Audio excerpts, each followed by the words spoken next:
It was the smell that made Thomas Willoughby turn his head. Not rot, not quite, but something else. Wet velvet. Clay pulled too long from the earth. Water that had stopped flowing. He paused near the broken hedgerow that bordered Larkfell Abbey's eastern wing.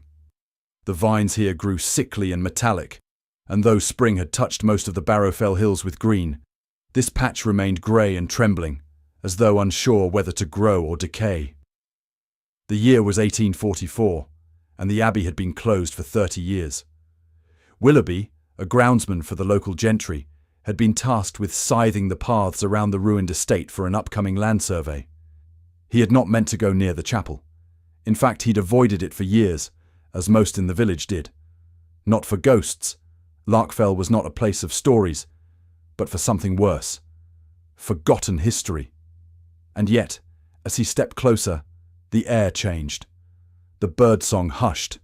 The air cooled. His boot sank slightly into the sodden ground. He had not rained in a fortnight. He followed the scent to the crumbled remains of what had once been a stone well house, half buried beneath bramble and broken timber. The structure had been sealed, but its capstone now lay cracked. A circle of stones surrounded it, their surfaces slick with something too dark to be moss. Something whispered. No voice, not truly, but a memory of breath, the suggestion of something breathing in reverse. He should have left. Instead, Thomas knelt. The grate below the stone frame was rusted nearly through. Its iron crossbars gave easily when he pulled, letting out a soft, wet creak. He leaned over, peering into the shaft. There was water below, not deep, perhaps 4 feet, but dark, thick water, almost gelatinous, and floating within it. Fabric. Not recent. Worn. Lace sleeves. A high collar, dozens of layered folds, and more than one. Thomas stumbled back, falling onto the wet moss as a swarm of wasps erupted from the underbrush nearby. He did not scream, but he did not return either. He told no one until nightfall. It was not until the next morning that the magistrate arrived. Mrs. Eunice Hartwell, a stern widow of 63, had been appointed by the Crown to oversee rural judicial matters for the county. She brought with her 2 constables and the village doctor, Edwin Pike. Hartwell did not believe in theatrics. She believed in timetables, boots polished to military shine, and the efficient application of English law. But when she stood over the broken shaft and inhaled that damp, metallic scent, even she paused. "Fetch rope," she said, voice low, "and lamps." By noon the first garment had been retrieved. It was a morning dress, circa 1810, lace still intact. Inside the bodice, bone fragments, ribs crushed flat. The second was a nurse's apron. Then, something more disturbing, a child's baptismal robe, water-stained and weighted with stones. Dr. Pike recorded each find in his ledger. April 3rd, 1844. Larkfell Abbey grounds. Excavation of sealed cistern revealed 1 adult female garment, mourning, black lace, partially intact human remains. Fragmented, estimated female age 30 to 41. 1. White cloth apron, blood-stained at hem. Fragments of infant remains. Non-articulated. Pike refused to continue after the 7th item was retrieved. The rope had snagged on something beneath the surface, something that seemed to resist removal. The water had grown thicker, redder. The air itself had begun to sour. Hartwell did not order them further. She had seen enough.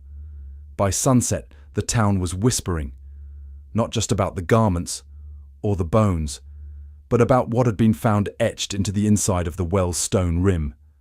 Servitus per disciplinum. Service through discipline, not English. Latin, ecclesiastical Latin. The villagers of Barrowfell had long said the nuns at Larkfell Abbey were unusual, that they practiced forms of silence not taught by Rome, that they marked certain girls who wandered too close with strange blessings, that confessions were taken in water. And now, it seemed, the water had kept them. That night, Magistrate Hartwell visited the rectory and removed an old registry from the diocesan archives. It had not been touched since 1812. Dust fell from its spine like dead skin. Inside, she found the list of the convent's last known residents: Sister Philomela, Sister Agnes, Sister Sarah, Sister Marlowe, Sister Eliza, postulant, Sister Eliza, second entry, different handwriting. She paused. 2 Elizas. The last page of the registry was water-stained and torn. The ink ran in strange curls, as though the paper had bled before it dried. The final entry read, "May they be cleansed. May they be quiet." No date, no signature. Hartwell closed the book. 3 days later, the well was resealed. Quietly, without ceremony. But one constable, young Joseph Finch, never returned to the station. His boots were found by the edge of the shaft. His hat hung neatly on the broken hedge. The others assumed he'd fled. Young men ran often. But Hartwell did not believe it. Because in his pocket she'd found a scrap of cloth. Lace, still wet. And beneath it, scribbled in charcoal on a torn prayer card, "I heard them breathing." The village of Barrowfell had always been defined by its boundaries: hedges that grew too high, windows that rarely opened, and conversations that, even when spoken aloud, seemed unfinished. But after Thomas Willoughby's discovery at the old Abbey grounds, those silences changed shape. They became watchful. The following Sunday, church attendance doubled, not out of piety, but habit born of fear. No one mentioned the well, no one mentioned the cloth or bones or the boy who vanished. But in the pews, eyes lingered longer than prayers. Mothers gripped their daughters' hands tighter. Old men crossed themselves twice. Even the vicar, Reverend Stratton, seemed less certain as he ascended the pulpit. His sermon, intended to be on the book of James, veered halfway through into something else. His voice faltered as he spoke of water and trial and sacrifice. A page of his notes had gone missing, and he stammered before replacing it with a spontaneous reading from Exodus. "It is by water that we are tested," he said, eyes distant, "and by silence that we are judged." A pause. Then, hastily, "Let us pray." In the baker's shop, a low-voiced woman named Mrs. Adderley confided to her neighbour that she remembered a time, years ago, when girls from the poorer farms were sometimes taken to the Abbey for discipline. Nothing cruel, she insisted, just correction through contemplation. "What sort of contemplation?" her neighbour asked. Mrs. Adderley didn't answer. She just sliced her bread thinner than usual. On the second evening after the discovery, a letter was slipped beneath the magistrate's office door, unmarked, written in uneven ink on parish stationery. "I was only 6, but I recall the singing. It wasn't hymns, not in Latin or English. They sang beneath the floorboards. And Mother said we were not to look at the candlelight in the bell tower after the Angelus. The tower's been empty since before my birth, but I saw it lit one night. Please, do not dig further. Let the water be still." The letter was unsigned. Hartwell placed it in her locked drawer without comment. She made no effort to trace the handwriting. Not yet. The next afternoon, she visited the town's informal records keeper, Miss Theodora Bell, a spinster of considerable age and memory. Miss Bell did not leave her house but allowed Hartwell inside for tea and inquiry. Her sitting room smelled of lavender and dried ink. "Yes," Miss Bell said, tapping the rim of her teacup. "The Abbey took women. Wayward ones, widows with no dowry, wives with too much temper. Some said they chose it. Others, not so much. And the men?" Hartwell asked. "Oh, the men didn't ask questions. Not about the sisters. Not after what happened with the miller's girl." Hartwell paused. "What happened?" "She disappeared. 1811. Agnes Bywater. Pretty but poor. She confessed a pregnancy by a curate, so they sent her to Larkfell. Said the nuns would make her clean again. That was the last we saw of her. I remember the shawl she wore. Canary yellow, far too bright for Lent. Hartwell noted it in her ledger. Then Miss Bell added, almost to herself, "Funny thing is, we never saw the curate again either." The rumours did not stop at the abbey. A boy, Callum Pritchard, son of the grocer, was caught outside after dark, trying to scratch something into the churchyard soil. He'd fashioned a stick into a crude quill and was muttering syllables no one recognised. When asked what he was doing, he simply said, "I'm writing the names so they can speak." Later that evening, he wet the bed, clawed at his face, and screamed when his mother tried to wash his hands. He said the water was full of teeth. By the end of the week, town gossip had fractured into factions. Group 1, the rationalists, believed the well had been a burial site for plague victims, and the garments were merely relics of a pre-registry cleansing ritual.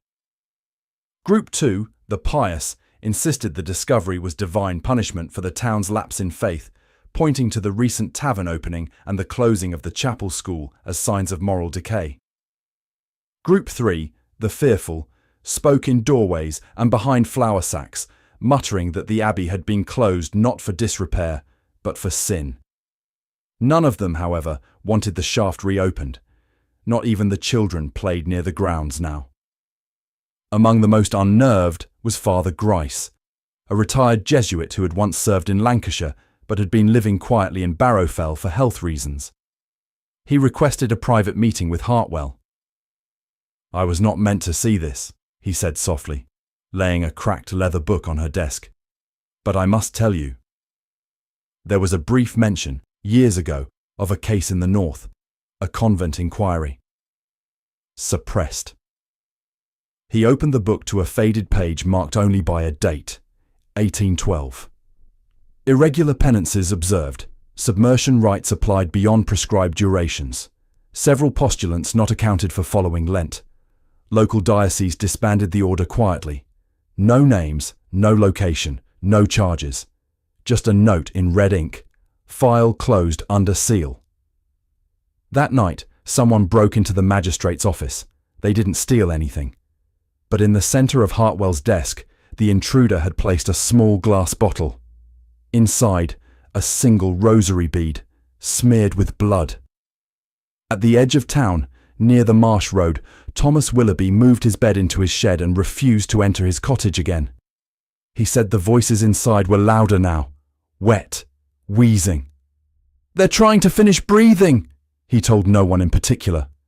The vicar began sleeping in the nave, and in the bakery, Mrs. Adderley burned all her lace. Eliza was never officially recorded as a citizen of Barrowfell. No birth certificate, no registry at the chapel, no listing in the parish census taken every 5th year by decree of the Crown. And yet, everyone recalled her. Not in conversation, but in the quiet spaces between it. The way one remembers a nursery rhyme without knowing who taught it. A shape known more by its absence than its presence. She worked in the Abbey kitchen, Miss Theodora Bell had said, her voice brittle with age. But she wasn't a sister. She was something else. A servant, a novice, a penitent. Miss Bell hadn't answered, only poured more tea. Magistrate Hartwell had first noticed the name in the Abbey ledger.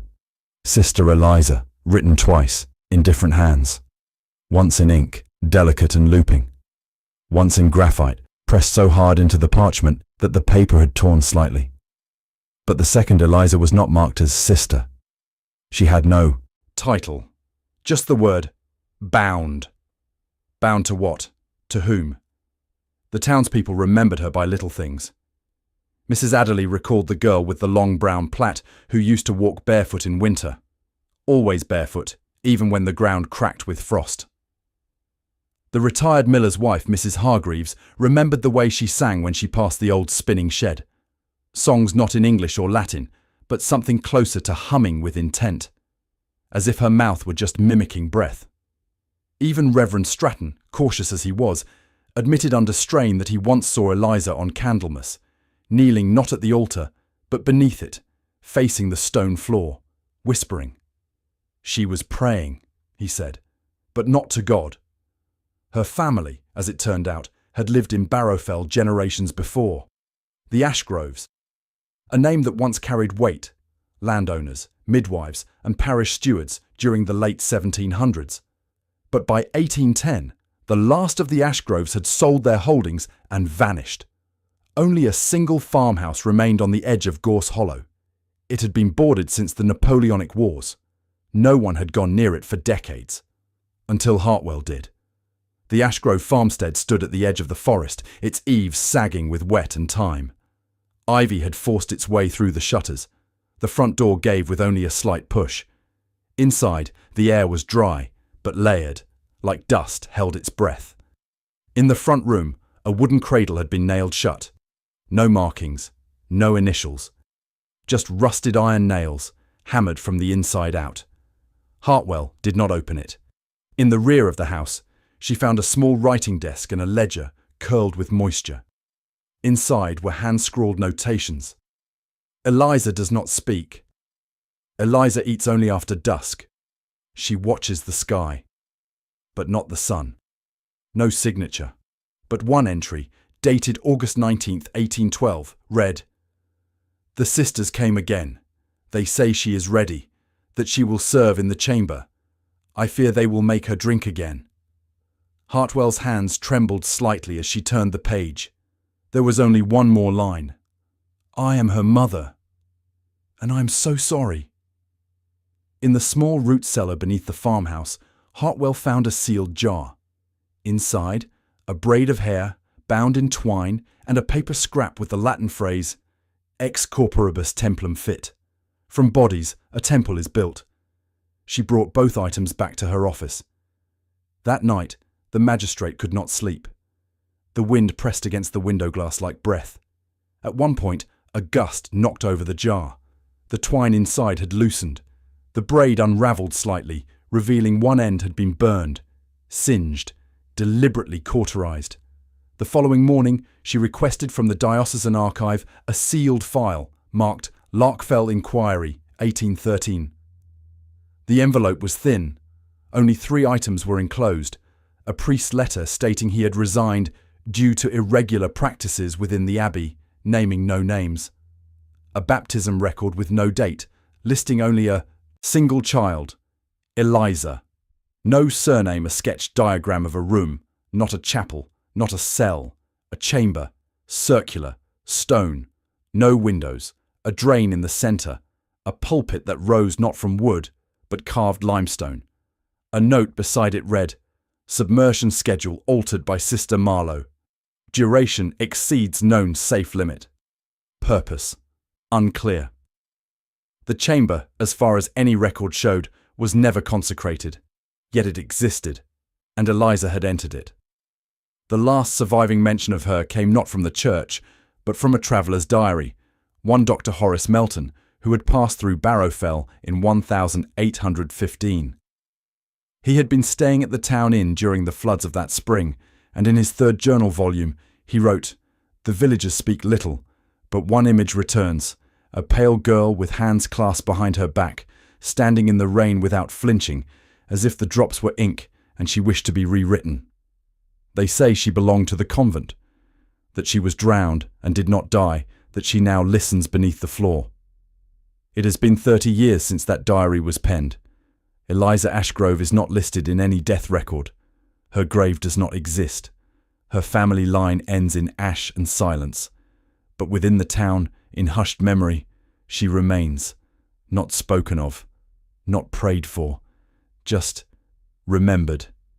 The way one remembers the feeling of water around the ankles in a dream, or the sound of breath held too long, waiting for the surface.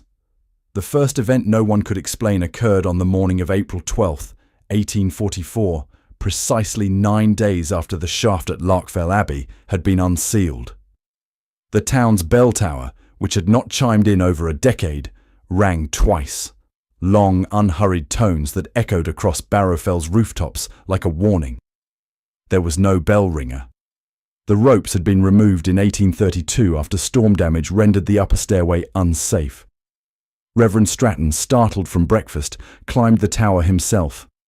The stairs groaned but held, though moss had devoured most of the southern wall. When he reached the belfry, he found no birds, no wind, no sign of passage. Only one thing had changed. Carved crudely into the inside curve of the bronze bell's lip, fresh, the edges still green with oxidation, were 3 words: Numere meo nomine. Count them in my name. By evening, the air had turned strange. Heavy, but dry. The kind of pressure that made windows hum and old joints ache. And the water, particularly the water, had begun to behave oddly. At the apothecary, glass vials began to fog from within, though the room remained temperate. At the grocer's, a cask of brine began to ferment at double speed, bubbles rising without heat. At the rectory, Reverend Stratton attempted to bless a basin for baptism. The water refused the sacrament. He tried twice, his hand trembling as he drew the sign of the cross, but the surface rippled before his fingers touched it, then stilled. That night, he vomited twice and dreamed of drowning in candlelight. Then came the girl. Her name was Isabel Wren, 9 years old. Her father ran the post station. She had not spoken since the day her mother passed from childbirth fever the year before. On April 14th, she was found standing barefoot in the Abbey ruins, alone, mud up to her shins, palms pressed together, face upturned toward the broken sky. She was humming. When asked what she was singing, she said, "Eliza told me." "Eliza from school?" "No," she said calmly. "Eliza from the room." Later that day, Magistrate Hartwell visited the child and gently questioned her. "Where is this room, Isabel?" "The drowning room," she answered, without blinking. "It has no windows." "Just holes." "What kind of holes?" Isabel raised her hands and placed her fingers over her mouth. "To let the screams go in." Hartwell did not ask further. By April 16th, Dr. Edwin Pike had compiled a private report for the magistrate, unpublished, not intended for public record. Subject: Anomalous health disturbances observed in village since Larkfell excavation, Mrs. Joan Fuller. Reports constant sensation of water in lungs despite clear breathing. Mr. Harold Dent complains of seeing wet faces in mirror reflections during shaving. Miss Abigail Renfrew. Sudden onset of sleepwalking, found 3 times in alleyway near chapel. While symptoms appear psychosomatic, but timeline correlation suggests communal trauma response. Recommend: seal site permanently, restrict public discussion. Pike appended a note: "I do not believe in ghosts, but I do believe in contagion." 2 days later, the second public incident occurred. April 18th, 1844.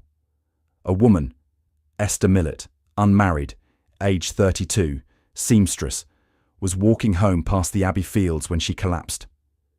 Witnesses described her falling to her knees, clutching her throat as if drowning, though there was no water nearby. When Hartwell and Dr. Pike arrived, she was still alive, but gasping, eyes wide, mouth trembling, but silent. No injury was visible. Pike attempted to soothe her with laudanum, but she spat it out and uttered a single phrase: "She's still there." Her breath is inside the stone. Then she fell limp. Her heartbeat was normal. Her breathing recovered within the hour. By dusk, she had no memory of the event, but she wept uncontrollably when placed near running water. Hartwell began receiving letters, unsigned, uncertain in tone. Some came in careful handwriting. Others were hurried, in charcoal or pencil, smudged by shaking hands. The girls they drowned were not dead when they buried them. The chamber was never meant to be opened again. It was her tomb. It was her mouth. Ask about the salt. That final line caught Hartwell's attention. She searched the old Larkfell property archive again and discovered a requisition record dated October 1811.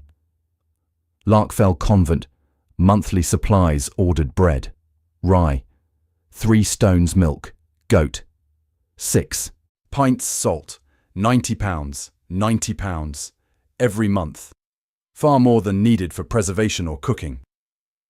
She compared the records to the population of the abbey at the time: 12 sisters, 3 novices, and a housekeeper. There was no explanation, no reason, unless the salt wasn't for food, unless it was for sealing. She returned to the abbey grounds alone on the night of April 20th. She brought a lantern, a prayer card, and 3 small nails. The shaft had been recovered with a new grate. She pried it open again. The water below was calm now. Too calm. No insects. No smell. She dropped the nails in. They didn't sink. They floated. For 10 seconds. Then each turned, one by one, as if pulled by unseen fingers, and vanished straight down. The surface closed, as if nothing had happened. When she returned home, she found her ledger open on her desk. She had not left it open. One page had been marked with a string of damp lace. It bore a single sentence, in a handwriting she didn't recognize. Count again. You missed one. That night, the temperature in Barrowfell dropped to freezing. The town's cisterns overflowed, not with ice, but with thickened water, like gelatin, streaked faintly with red. By morning, it had returned to normal.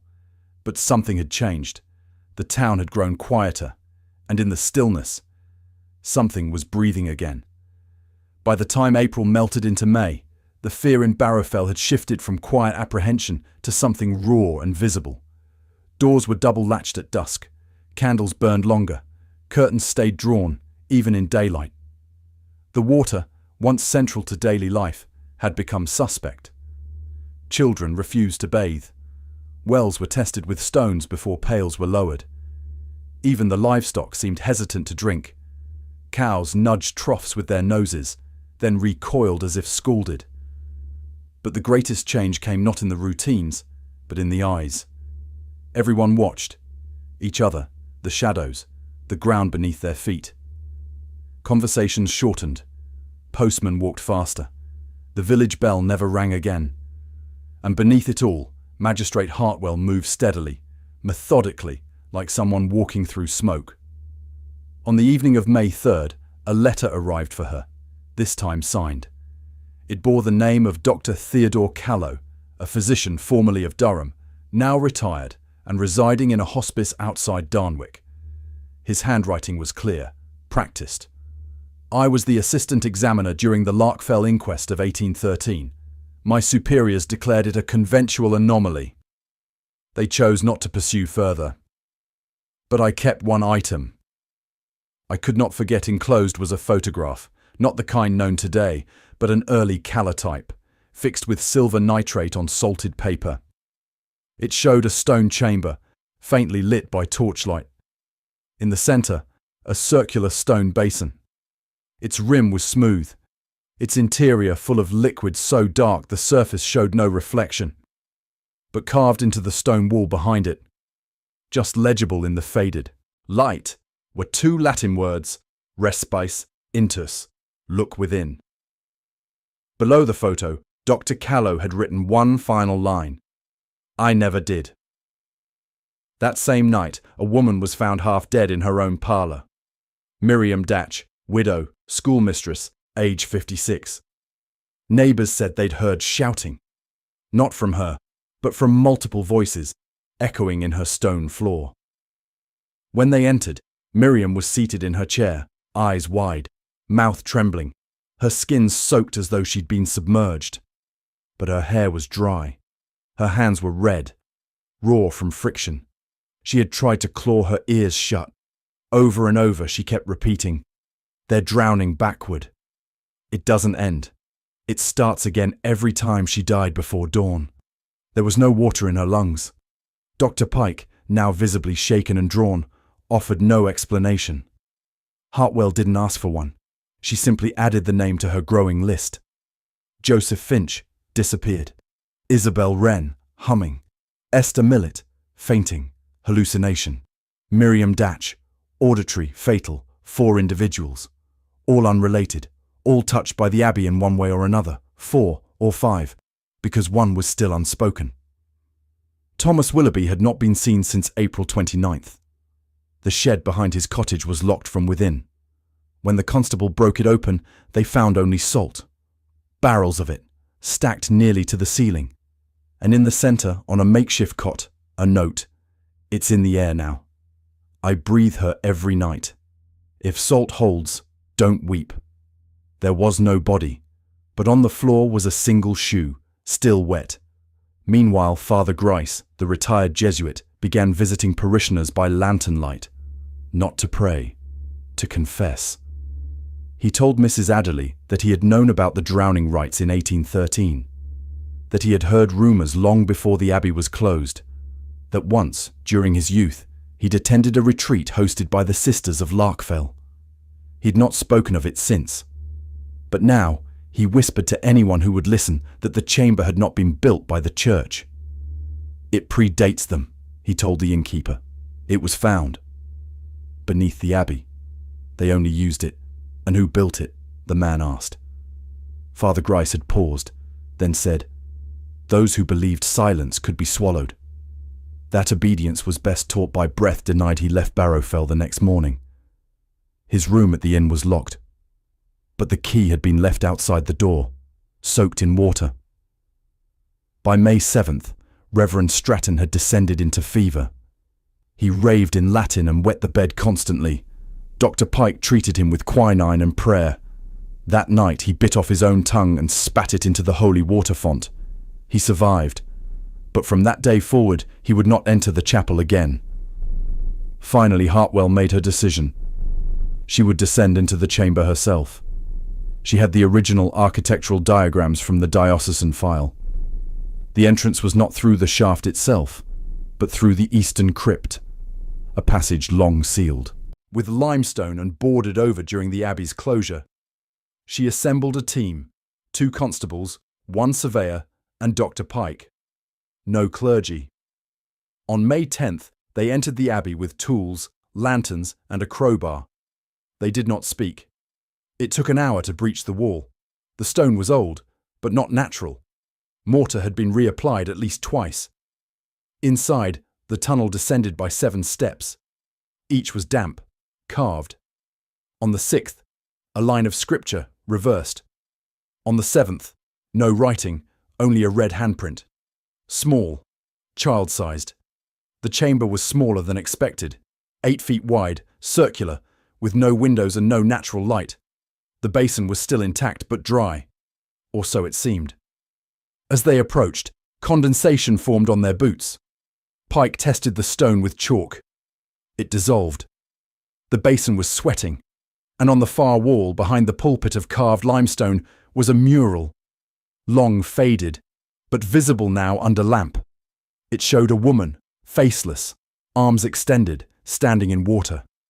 Above her, 8 other women in a circle, holding hands. Below, bones. The surveyor stepped back, disturbed. That's when the air changed. No wind, but the lamps dimmed.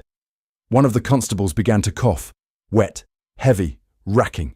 He dropped to his knees. Hartwell pulled him out. The others followed. The chamber remained silent. But for the briefest moment, as they reached the stairs, every man present swore they heard it. A single breath, drawn slowly from the basin, as though something beneath the stone had just awakened. Outside, the clouds broke. Rain began to fall. It did not stop for 3 days.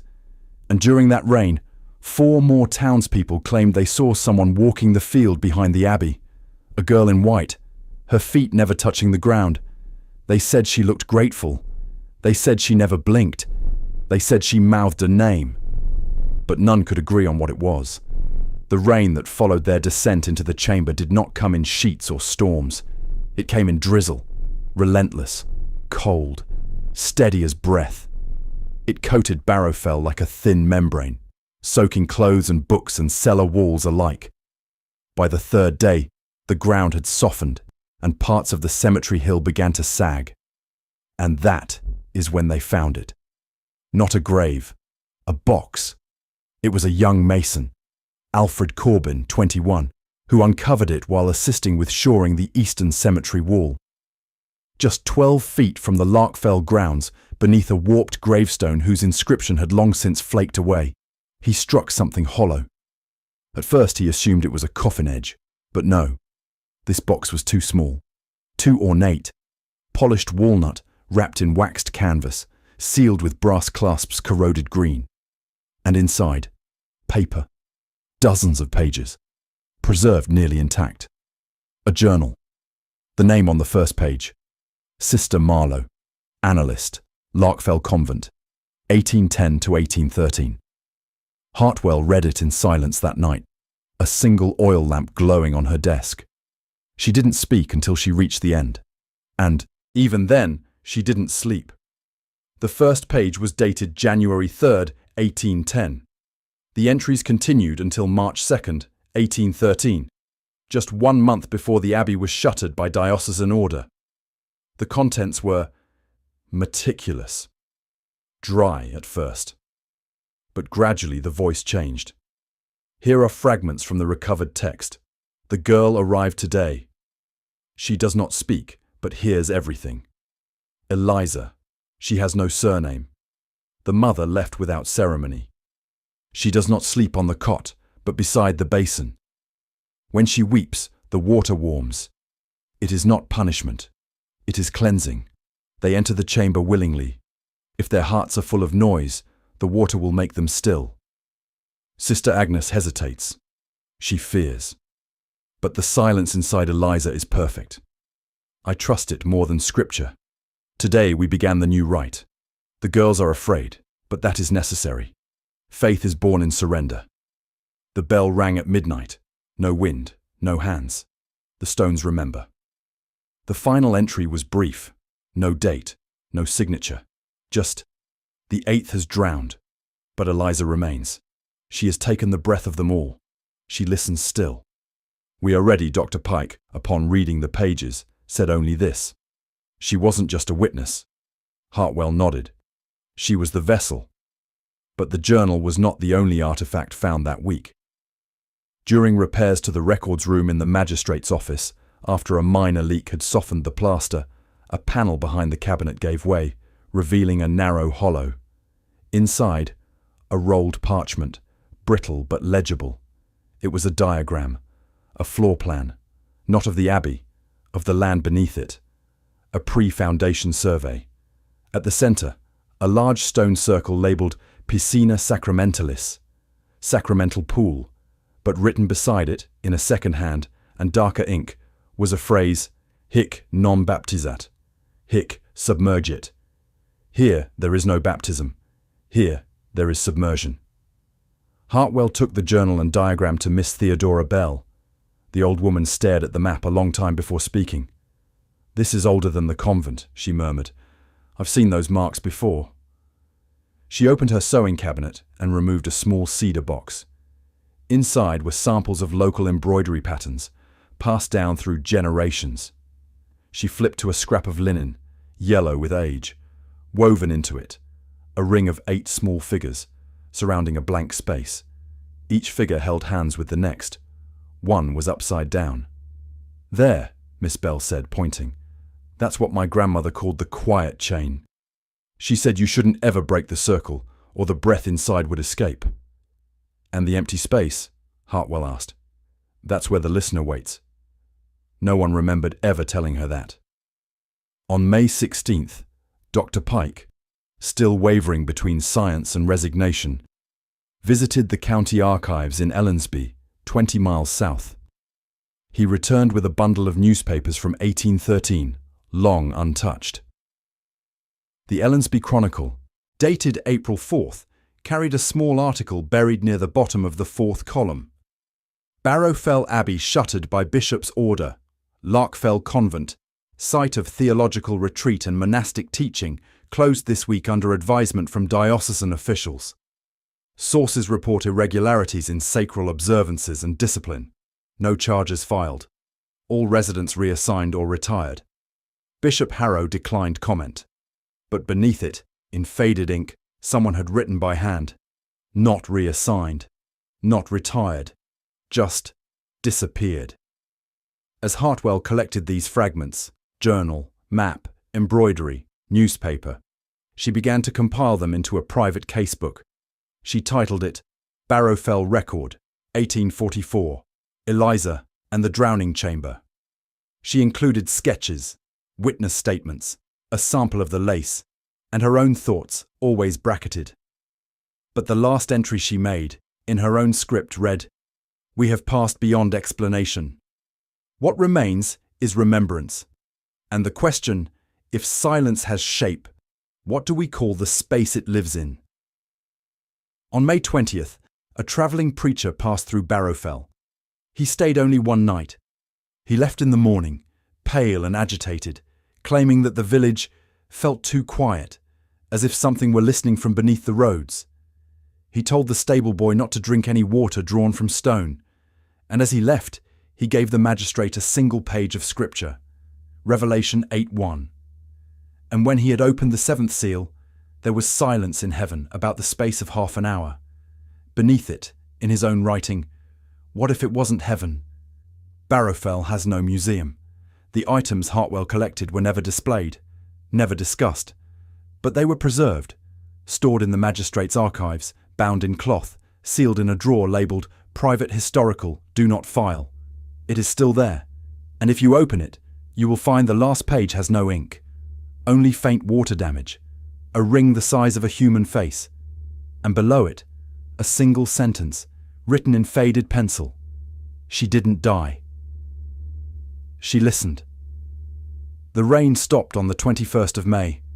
Not gradually, not with warning, simply stopped.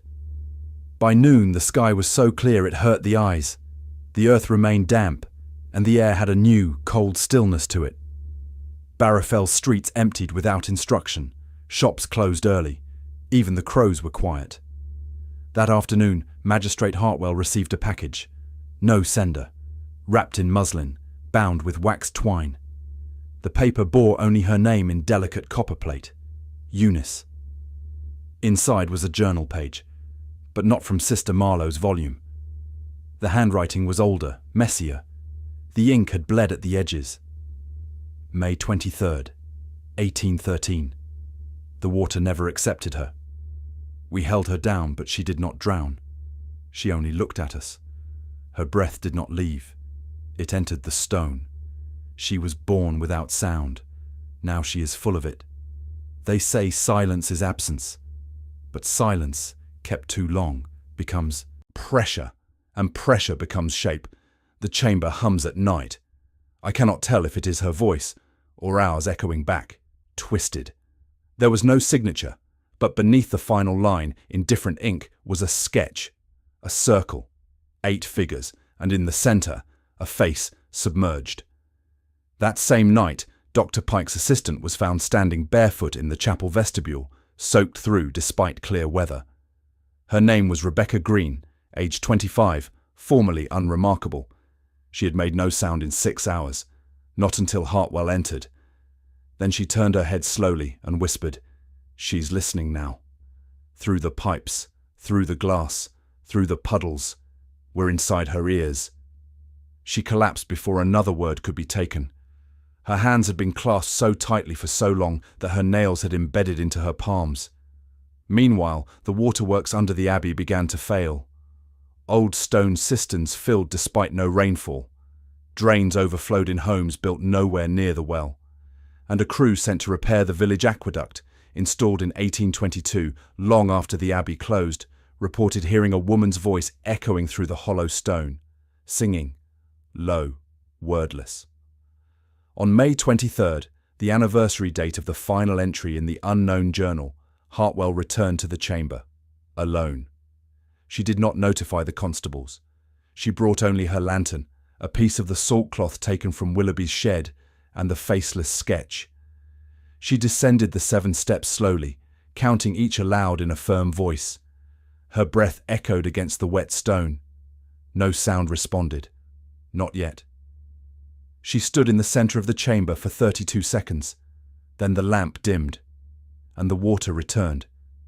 It began as vapour, forming droplets on the limestone. Then it ran. The basin, long dry, filled before her eyes. Not with rainwater, but with something darker, thicker, tinged with a rust hue and the scent of lavender and iron. Hartwell did not step back. She placed the sketch at the basin's edge and watched it begin to curl. Then the surface moved. Not a ripple, a shape, a hand, pale and slow, as if pressing up from beneath. It did not break the surface. It remained just below, reaching, not to grasp, but to feel. And then the water whispered, not words, but something wet and rhythmic, almost breathing. That was when Hartwell dropped the salt cloth into the basin. The shape froze, the water boiled, and then it stopped, just like the rain. She returned to town at dawn, soaked, speechless. When asked what she saw, she said, "She's not angry. She's waiting." The chamber was resealed that afternoon, but not with stone or nails, with salt, barrels of it, crushed and poured into the shaft, then sealed with lime and clay. An iron plate, blessed, engraved and unmarked, was placed over the entrance. The townspeople said nothing. They simply watched, and in the silence that followed, they began to breathe again, but never deeply, never fully. The record ends there, but fragments remain. A girl born deaf in Barrowfell in 1868 was said to hum in her sleep, low tones, perfectly pitched, despite never hearing a note. A well dug in 1903 struck nothing but dry stone. But on its interior wall, someone found a single Latin word carved, redite, return. And in the town library's oldest volume, someone once added a final line to the page on Larkfell Abbey. The church was closed, but the breath was never exhaled. To this day, Barrowfell avoids mirrors after dusk. Water is drawn before sundown, and every May 23rd, a child is chosen to ring the chapel bell, twice, without explanation. No one remembers when that tradition began, only that it must not be skipped, not even once. The summer of 1844 passed quietly in Barrowfell, not peacefully, just quietly. The events of that spring, the excavation, the sickness, the sightings, the final descent into the chamber, were not written into any formal record beyond Hartwell's private ledger. No mention appeared in the Ellensby Chronicle. No letters were sent to the diocese. No inquiries came from the Crown. It was as if the land itself had conspired to forget, and yet the forgetting was incomplete. Certain changes remained, lingering, uneasy. The water never quite tasted the same again. It was not foul. It was not bitter. But it had a faint viscosity to it, a weight that couldn't be explained. Dr. Pike continued to send samples to laboratories in Leeds and York. He never received a reply. On August 3rd, he left Barrowfell. No formal notice, no resignation. He packed his books and walked east toward the coast, never boarding a carriage, never seen again. His final note, left in his surgery, read, "She is not in the water. She is the pause between drops." Reverend Stratton retired to a hospice outside Wexham by September. The replacement vicar found the holy water font filled with tightly knotted strips of lace, each soaked in what appeared to be salt water. He removed them. Within the week, he broke both wrists in a fall no one witnessed. He refused to speak thereafter. Isabel Wren, the child who once spoke for Eliza, was sent away to relatives in Cambridge. She grew to adulthood, silent once more, taking work as a telegraph operator. She never married. In 1891, a telegram was sent from her station at 3:46 a.m., though the line had not been in use that night. It contained only one word: listen. Magistrate Eunice Hartwell remained in Barrowfell until her death in 1858, at the age of 77. Her house was converted into a parish archive. Her casebook, Barrowfell Record, 1844, was sealed in a black box in the rear cabinet, labelled unclassified. It was rediscovered only once, in 1912, during a survey of historical holdings. A junior archivist removed it, read 3 pages, and left the building without his coat. He immigrated to Canada the same month. The box was resealed. No further attempts were made to catalogue it. The Larkfell grounds were never sold. The abbey ruins remain untouched. Local ordinances, never officially written but always obeyed, forbid construction within 50 yards of the chapel foundation. Visitors occasionally report sensations: pressure in the ears, muffled breathing, the sound of footsteps behind them that pause when they stop. None stay long, but not all things remain buried. In 1937, a team from the University of Manchester conducted an informal archaeological survey of derelict convent grounds across northern England. One site visited, unofficially and without local permission, was Larkfell. Their notes were recovered in 1940, following the death of the lead researcher in an unrelated motor accident. In the survey journal, the following entry appears under Day 2, Barrowfell, unofficial. Chapel ruins collapsed, overgrown, locals unwelcoming, soil unusually saturated, found partial entrance to substructure beneath eastern wall, narrow passage. One team member, Carson, descended alone. Returned in 10 minutes, vomiting, silent for remainder of trip. When asked, said only, "The water knows." Recovered object from chamber threshold, rosary bead fused with lace fibre. Bead appears to hum faintly at irregular intervals. No further descent attempted. The journal ends there. The artifact, if retained, was never catalogued. So what are we to make of this? A closed convent, a forgotten ritual, a girl without a surname who outlived drowning, a basin that breathes, a town that still walks lightly around puddles. The church denies the events. The state never acknowledged them. But the villagers still draw water before sundown.